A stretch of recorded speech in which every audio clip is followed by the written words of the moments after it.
আসসালামু আলাইকুম রহমতুল্লাহি বারাকাতু। দর্শক ভাইয়েরা, আপনারা কেমন আছেন? আশা করি ভালো আছেন। আমিও আশা করি ভালো আছি। তা আমি একজন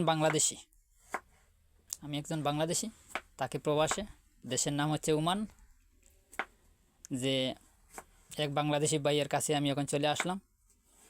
সেই বাংলাদেশি ভাইয়ে এখানে কাজ করে। এই যে ছাগল আছে, বা এই যে উট আছে,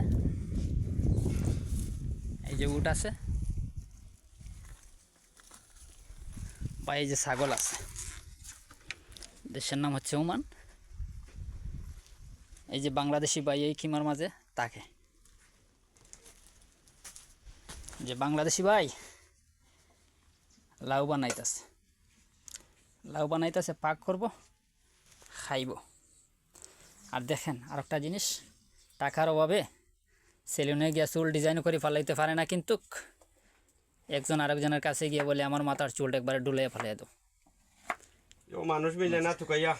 তাও মানুষ মিলে না তুকাইয়া চুলগুলা খাটার লাগিয়া সেজন্য আমার মাথার চুলগুলা খাটিয়ে দিবে উনি বলতেছে। দেখেন ভাই, এটার নাম হলো গিয়া প্রবাস। যে প্রবাস জীবন ভাই এত কষ্ট যে দেশের কেউ তো দেখলো না, এটার নাম হলো প্রবাস।